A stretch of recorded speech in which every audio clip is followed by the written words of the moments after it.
Hey everyone and welcome. Are you sick of all the wombles in Parliament lying to your face? Are you sick of all the words that they spew and the lack of action that they do? And I do believe that we have rotten politics, and I'm not using that as an exaggeration. Because I know I am. So I thought I'd go through what they say to what they do. And here's a prime example, and this is involving security of the nation, shall I say. Remember when Braverman, the Home Secretary, said this? That glorifiers of terrorism, that the police are coming for you. Ooh, scary. Scary, scary, scary. Home Secretary warns that inciting hatred will not be tolerated after clashes and 15 arrests at pro-Palestine rallies. So that was the words. And the response was predictable, let's be honest. Here's Youssef, leader of the SNP and Scotland, saying that this proves, her words, that Scotland needs independence so that it can blast open the doors wide, because obviously his family that are in Palestine need an escape route straight through all of the other safe nations, because this is how it's done nowadays, to Scotland. I think this is political suicide for Humza Useless, but we'll see. So let me give you one example of a very different set of values to those that are held by the SNP. At the Tory party conference, the UK Home Secretary warned about what she described as a hurricane of migrants coming to the UK and other Western countries. When I hear that dog whistle language, it makes me shudder. But do you know what else it does? It makes me resolve to work even harder for independence, so that Scotland's policies are decided here in Scotland, and our immigration policies can never ever be decided by extremist Westminster politicians. Next up, we got Ben Bradshaw, who was on Sky News with the lamest solution to the problem we've got on our streets at the moment. Now, if you don't know who Sir Benjamin Peter James Bradshaw is, he's a British politician, Labour Party politician, Member of Parliament for Exeter since 1997, and he said this. You've seen the Home Secretary Cyril Braverman talking about having, kind of zero tolerance for anti-Semitic protests, for example. But where do you draw the line between, protesting in favour of Palestine and then also, of course, making sure it doesn't verge into anti-Jewish sentiment? I think one of the problems with this area, Israel-Palestine, is that people take very polarised positions. And I think Peter's absolutely right. It's not just the language that we use, but it's being even-handed in our use of it. So great for Suella Braverman to talk about anti-Semitic hate, but there's also been a big upswing in Islamophobic hate crime, and it's part and parcel of the same thing. And we need to be absolutely even-handed in this for the sake of our community, whatever everyone's views are of the rights and wrongs of the Middle East conflict, because we have a tinderbox potentially in this country, and it is absolutely the responsibility of politicians to temper their language, be even-handed, and not do anything to inflame it or polarise it even further. Let's repeat that, because those words need immortalising in the Darwin Awards, let's do nothing and hope it goes away Labour ideology. Great for Suella Braverman to talk about anti-Semitic hate, but there's also been a big upswing in Islamophobic hate crime. Who's doing both, Ben? Who's doing both? Would it be vice versa themselves? You know it probably is. You won't say who's doing it, will you? And we need to be absolutely even-handed in this. It'll be the first time if you are. Politicians need to temper their language and not do anything to inflame it.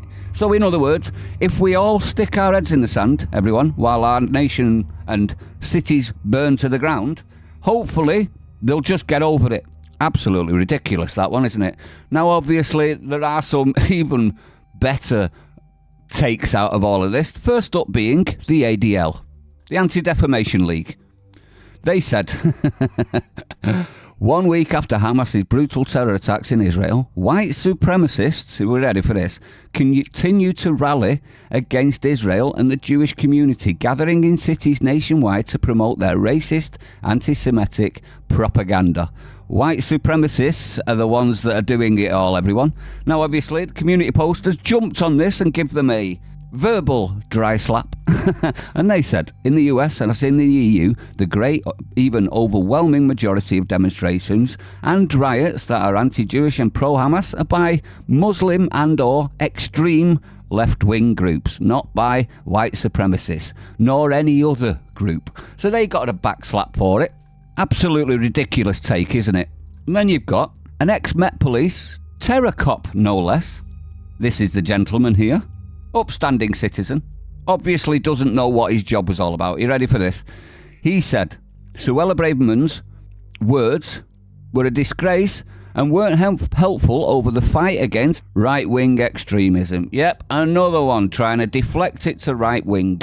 It's not the right-wing that are running about in the cities, is it, everyone? It's not, is it? It's people like this, you know, the extremists and the terror supporters that were warned at the very beginning by Suella Braverman herself that the police would be coming for them.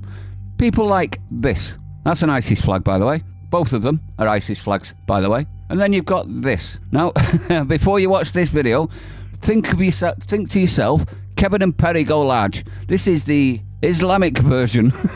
Have a listen to this.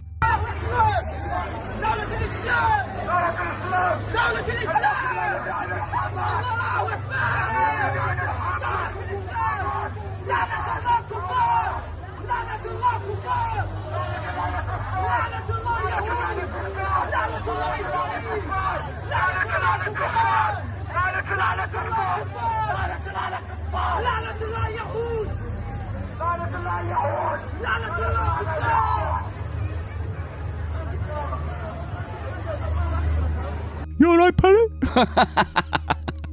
Next up, we've got our police service. Now, obviously, them doing absolutely nothing about it has come under the spotlight, so they've come up with this perler. The word jihad has a number of meanings, but we know the public will most commonly associate it with terrorism. No, holy war, it's what it is. We have specialist counter-terrorist officers here in the operations room who have particular knowledge in this area. They have assessed this video filmed at the protest in central London today and have not identified any offences arising from the specific clip. I just pointed out 2 such things. Now, I know some police chief was sat in their office thinking, I can't arrest extremism because if I did that, I'd have to arrest thousands. I know. Let's just change the definition of the words they were saying. So jihadi now, everyone, just means a big cuddle fest. It just means a cup of tea in a nice room somewhere, friendly like. Just tell them it's friendly and they'll hopefully believe us. But we'll carry on. However, recognising the way language like this will be interpreted by the public, isn't it amazing how language can be just interpreted by numerous people and it's fine? Put certain words on Twitter and they'll be knocking on your house going, we need to check your thinking. Isn't it amazing? Officers have identified the man involved and we'll be speaking to him shortly to discourage any repeat of similar chanting, so the police won't be coming for you. They'll be coming round for a cup of tea. Now, obviously, community slap incoming. They put, while in Arabic, jihad simply means fight or struggle in a religious context, it is a single meaning, and that is spreading Islam via violent conquest. Backed up by University of California study.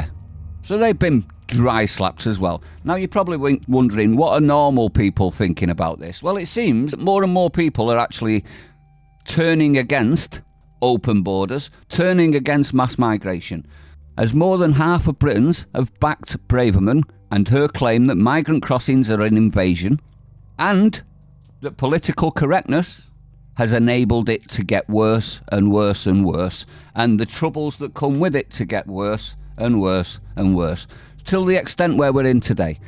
Polling results follow recent hardening in language by the Home Secretary, who warned a threat of hurricane of mass migration. The only threat is you and your ilk, Suella. It's all words and words, isn't it, everyone? You and your ilk not actually doing anything about it. Now, I think that this is all by design. They want us to be angry. They want us to kick off, because then they can bring in more and more restrictions and removal of our freedoms, all with the semblance of public consent. So it's making us angry on purpose and allowing this to happen to come to that end.